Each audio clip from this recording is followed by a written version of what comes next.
What's up, guys? I'm Dwayne, I'm Alicia. and we are Blackboard Gaming, where we teach you about all these great board games that are out there. Waiting to be played by you and yours. I'm a simple man, don't want a complication. Complication. Today, we're going to talk about a board game that was designed by the same guy who made Suburbia, which is a game we both enjoy. We're going to talk about Maglev Metro. Maglev Metro was designed by Ted Alspach and published by Bezier Games. Let's go to the table for a brief overview of how this game is played. Maglev Metro is a pick up and deliver game for 1 to 4 players where the players are building their own state-of-the-art subway system. To set up the game, the players will first choose their player color and then receive their player board, their 18 track tiles, and their little train car matching that color. Next, we would take these 4 decks of bonus cards, and after giving them a good shuffle, each player would draw one off the top of each deck. Now, if this is your first game, the red deck will not be used. Once each player has drawn their cards, these cards will be returned to the box. Then we would randomly choose a first player, and they would get this first player token. Next, we would remove a number of passenger tokens based on the number of players. So if we're setting up for a 4-player game, no passenger tokens will be removed. If we're setting up for a 3-player game, we will remove 3 passenger tokens of each color and 5 passenger tokens of each color if we're setting up for a 2-player game, which is what we're setting up for. Then each player will take 1 steel builder robot, 1 gold organizer robot, and 1 copper tech robot and place those tokens near their player board. Next, we're going to choose the map that we want to play on. Now, Maglev Metro comes with 2 maps. Here we have the Berlin map, and here we have the map of Manhattan, which is the one we're going to use in this overview. So to set up the Manhattan map, we would first take this hub and place it in the Grand Central Station spot on the board, like so. Then we would take the other stations and place them in their designated spots at the bottom of the board and place 1 passenger token matching that station's color on top of it. Next, we're going to take all the steel, gold, and copper robots and place them in this cloth bag and randomly draw and place 1 for each 3-colored robot pictured on the game board. Next, we would take the rest of the passenger tokens and place them onto the game board next to the stations matching their color. So here you got the office, so here's your professionals. You got your store, so here's your salespeople. You got your embassy, here's the diplomats, and you got your studio over here, and those are the artists.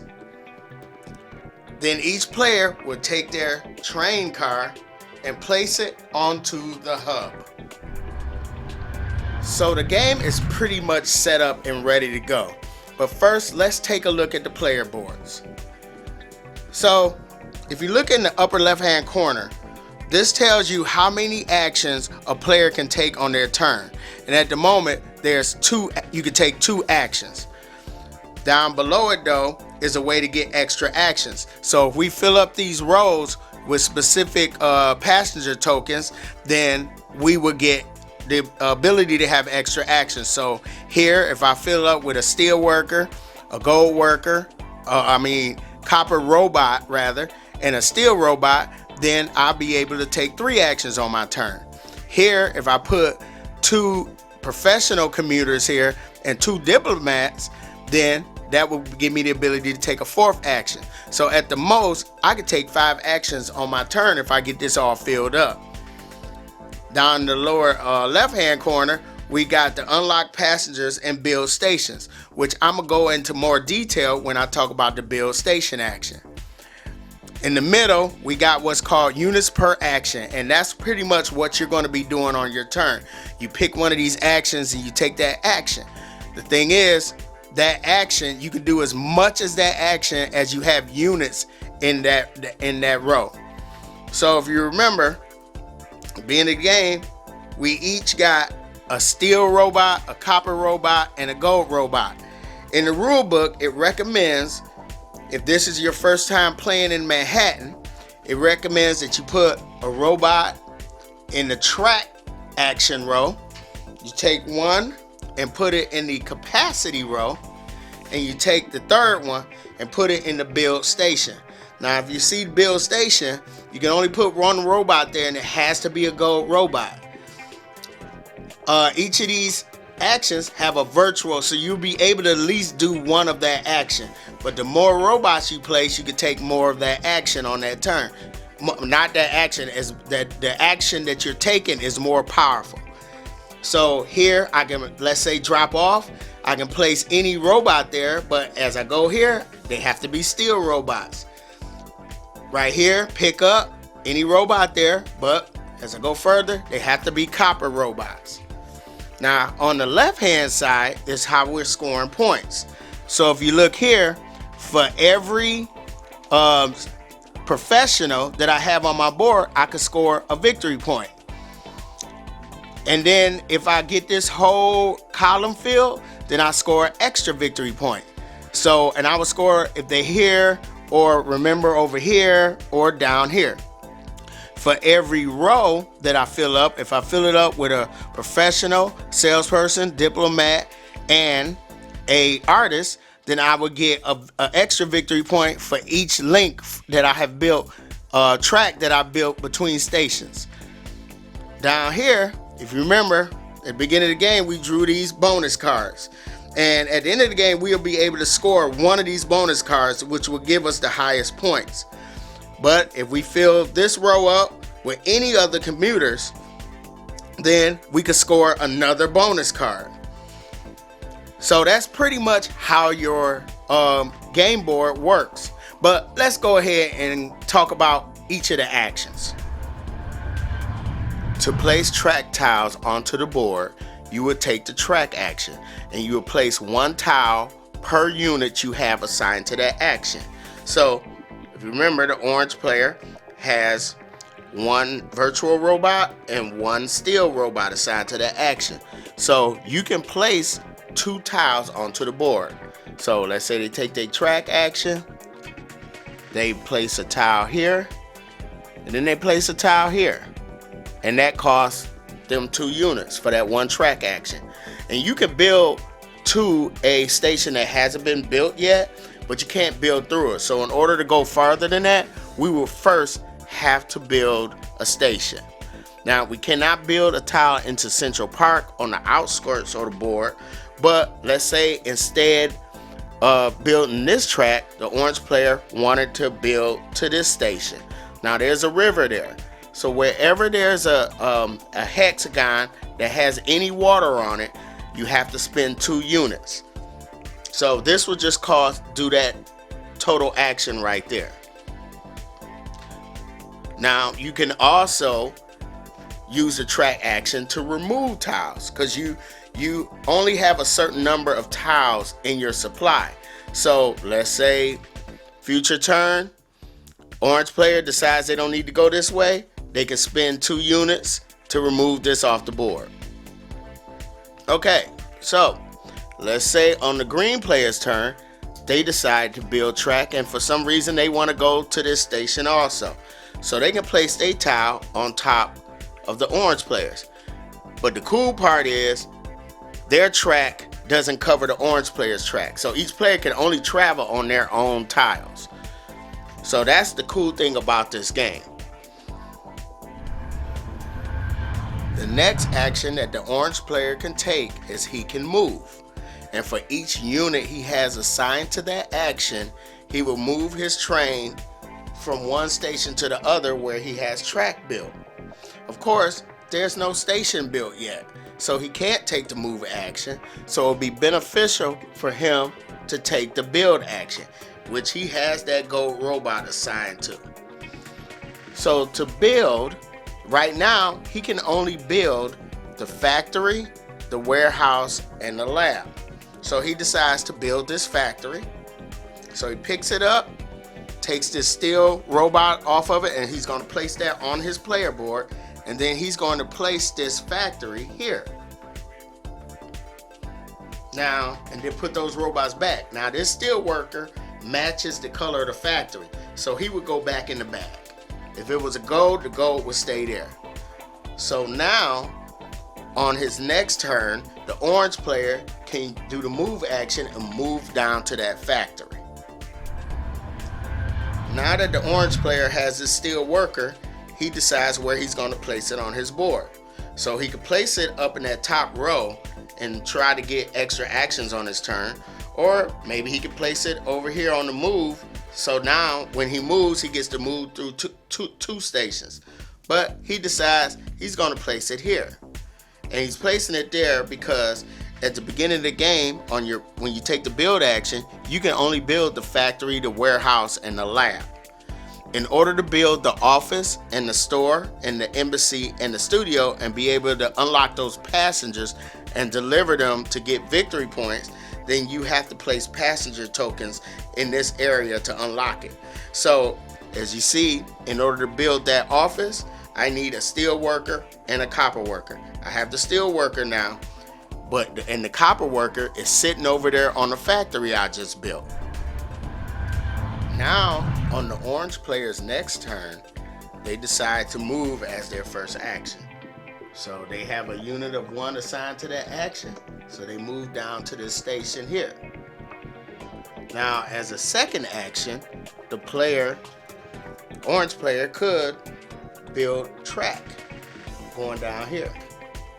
Now, the thing about it is, once you build, each station can only have 1 track in, 1 track out. So now that the orange player has built track to this spot, he can't build track going off in this direction. Now the hub, each hexagon on the hub can have a track going in and coming out. You don't have the hub for the Berlin map though. So now let's say, but instead, he's not going to build this track. He's trying to open up that the ability to build this office. So as a second action, he picks up this copper worker. Now, let's look at that. The train currently can hold 2. Can pick up 1, drop off 1. Now, if this was down here to pick up, so he could pick up 2, but if his capacity is 1, he still can only pick up 1 because he can't go over his capacity. So he decides that he's going to pick up, and then once his turn comes around again, he moves back to the hub. So the hub, as you can see you could drop off steel workers, copper workers, and gold workers. So he decides to drop this guy off. He goes over to his board, and we put him in that spot right there. So now the orange player can now build the offices.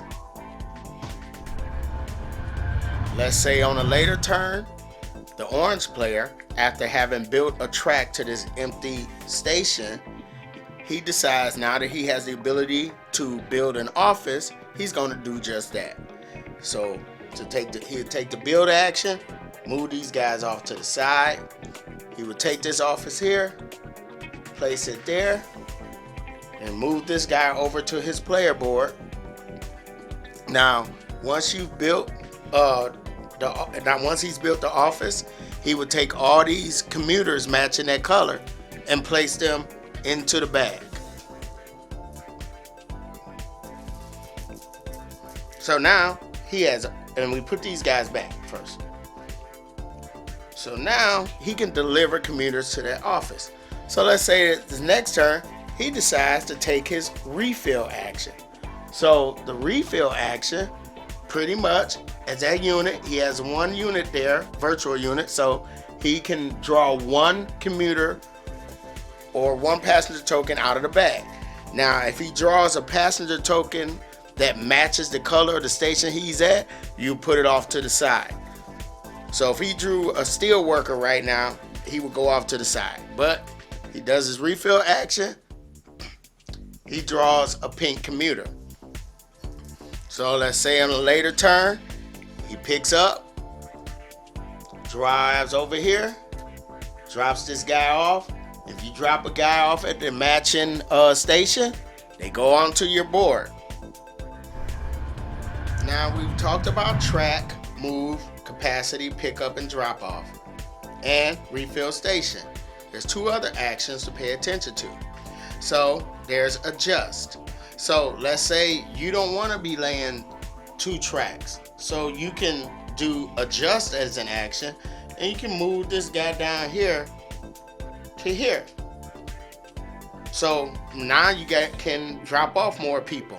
Now when you take the adjust action, you can only move your gold and your steel and your copper robots. Once you place your other commuters, the pink and the lilac and the red and the purple, they stay where they at. So this guy is locked in.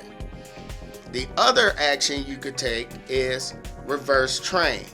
Now when you build track, you can't go to a station and then turn around if there's track leaving that station. So you have to go all the way to the end of the line, then you can turn back around. But you could take the reverse train action if you have a copper robot assigned there, and you can go and just turn around and come back the way you came. Now, there's some more little details to pay attention to when playing Maglev Metro, but I think the rule book explains it very well. But I think I've given you a good overview of how this game is played. Now, the game will end when at least one office, one store, one embassy, and one studio has been built out onto the board, and this bag is empty of passenger tokens at the end of a player's turn. We will finish the current round, and then we will do one more round, and then the game will end. We would count up our points using this score sheet that comes with the game.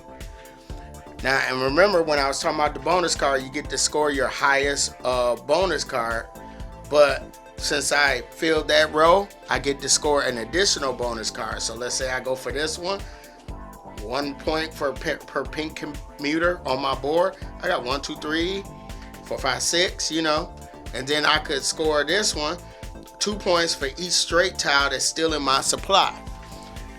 And then once everybody has counted up their points, whoever has the most points is the winner of Maglev Metro.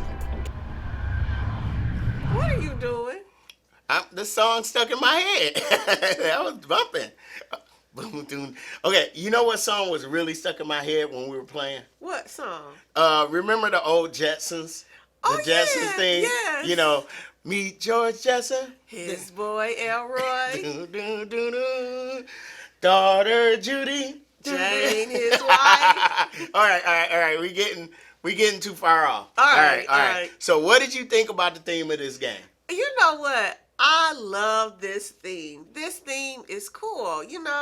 A futuristic, you're making a futuristic subway. Yeah. Yeah, I love that theme. Yeah, this is now actually, so there are a lot of train games out there, and I don't really go into train games, but this game here, I saw it on the shelf and it was like, oh, the art, and you're building a subway system. So I kept I was intrigued by it, and then I turned over the box, and that's when I was like, okay, I want to play this game. So we got to jump right into it. What did you think about the components of this game? Okay. I love those trains, those little train cars, and they're so cute. And I love the tiles, the train tracks. Those look so sleek to me. Yeah. Love them. I love that. I think that was the one thing that I love most about the game. I mean, the cars had me thinking Hot Wheels, and I was like I'm playing with my Hot Wheels, You know, but the tracks, the clear tracks, and you can lay them on top of other people's tracks. Yes. And you can still see your track. Yes. So I thought that aesthetic about that game, Yes. that was genius. Yes. In my opinion. When you look at the game laid out and you have a couple of stores or buildings built and you have some tracks laid, it looks sleek, it looks sophisticated. I love it. Yeah, I love the components of this game. Yes, yes. So I don't know if we can go like too much. It's not a lot to the art. It's what I just said. Yeah. It's colorful. It's dare I say, it's very modernistic. Yeah, it is. And it's it has a nice table presence. Very. People look at it, they be like, what are you playing? Yes. You know, so I really like that. Yes. All right. I like the little robots. I love the little different color robots. I actually like the brass, the silver, and the gold. What's the copper? The copper. Yeah. You do like them? Yeah. I was kind of like, I think the copper and the gold, it was kind of hard for me to tell them apart sometimes. That's just your old man eyes. Oh, really? Really. Okay. I can see him. Maybe that's why you won. Maybe. All right. So, what do you think about the mechanics? Okay, so pick up and deliver. I like that mechanic. I like the tile laying. And one of my favorite mechanics is the engine building. So I love that combination. Yeah, I like all those, like what's the other pickup deliver I introduced you to? It was fast sloths. Yeah, fast sloths, which we really like. Yes. You know, and so I do like the pickup deliver in this game. Yes. The engine building, I love the engine building, but what I really like is the fact like you're programming your board. Yes. Your actions. Yes, I actually like that programming your board too. Yeah, because you're like, you build your engine and then you got to go in and like, okay, you got to unbuild your engine to make this part of the engine more powerful. And then sometimes you got to go back in and like, wait, I got it. Yep. So I think that's where the puzzle part comes in, which I love my puzzles. You do. So that was the best. That was the fun part of this game. You know, trying to figure out how to be more efficient. Yes. You know. So what do you think about the teach? Now, honestly, learning this game was a bit of a challenge. It seemed like so much. But then when we started playing it, I was like, oh, this isn't that hard. Yeah, it's not. It's like, when I was learning the game, and there's these details, like it's a lot of little, like, details that you could forget. The rule book said there are some commonly missed details, you know. So, but once we got into the game, it was like, oh, like you said, it was like, oh, all right, okay, I got this, you know. Well, I think the thing is, before you play, the rules, it seems just kind of, it's just a lot. But once you play, the rules are intuitive. So it makes sense. Yeah. So it's not a whole bunch of random stuff to remember. It's just logical stuff. Yeah, once you get it into your head, it's so easy to play. Yes. You know. Yes. So, overall, what did you think about Maglev Metro? I love this game. It was fun. It was fast. It was just the right amount of challenge. It wasn't a brain burner, but it required some thought and strategy. Yeah, I really did enjoy this game. Yes. So, that's how we feel about Maglev Metro. We both really enjoy it. So, if you like the contents of this video, feel free to hit the like button, subscribe, follow us on Facebook, Instagram, and Twitter. And I'm Dwayne. I'm Alicia. We are Blackboard Gaming. We will see you next time.